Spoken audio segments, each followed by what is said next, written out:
नमस्कार, मेरा नाम पुनीत कुमार है। मैं दिल्ली विश्वविद्यालय का छात्र हूँ और दिल्ली में ही रहता हूँ।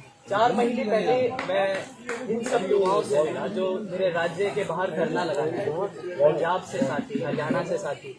ये सब साथी क्यों धरना लगाने आए थे? क्योंकि भारतीय जनता पार्टी किसान विरोधी कानून लेकर आई थी, 3 किसान विरोधी कानून।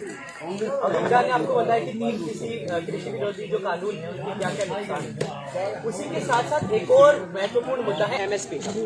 देखिए, जब हम कोई चीज़ खरीदने जाते हैं दुकान पर तो एक प्राइस लिखा होता है, उस पर एक दाम लिखा होता है, वो एमआरपी होता है। एमआरपी का मतलब क्या होता है कि उससे ज़्यादा में हम वो सामान नहीं खरीदेंगे। एमएसपी का मतलब ये होता है कि जो किसान अपनी फसल उगा रहा है उस एमएसपी से नीचे का दाम में वो किसान नहीं बेचेगा। एमएसपी मिनिमम है, न्यूनतम है, उससे ऊपर वो ले सकता है लेकिन उससे नीचे नहीं लेगा।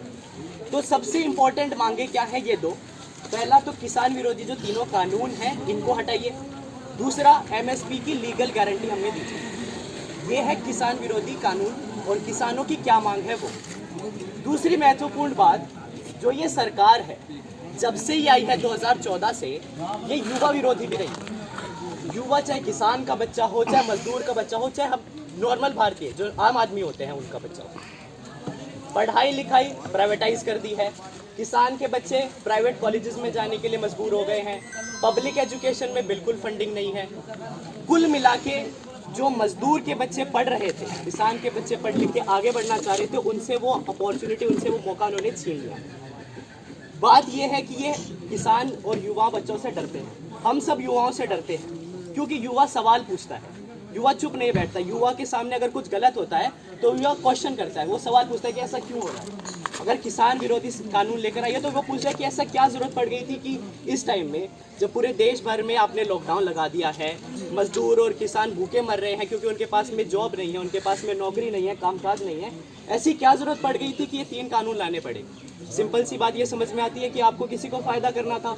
फायदा किसको करना था? अंबानी और अडानी को। तो जो लोग इस भारत को चला रहे हैं, भारत की अर्थव्यवस्था को चला रहे हैं, हम जैसे लोग, आप जैसे युवा लोग, उन सबके हाथों से इनको मजदूरी का जो हक है, अपना जो राइट्स है, जो सारे हक है वो छीनने हैं। और किसको देना है, किसको सब पैसा बांटना है? अंबानी और अडानी।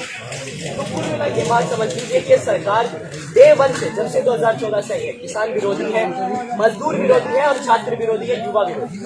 हम सबको अगर अपना फ्यूचर बचाना है, आगे आने वाली जिंदगी को बचाना है, तो इस बात को समझना होगा। पिछले 4 महीने से जब मैं इन सब युवाओं के, पंजाब, हरियाणा, देश के कई क्षेत्रों से आए जब युवाओं से, हजारों युवाओं से मैं मिला, तो ये समझा कि किसान की क्या जिंदगी है।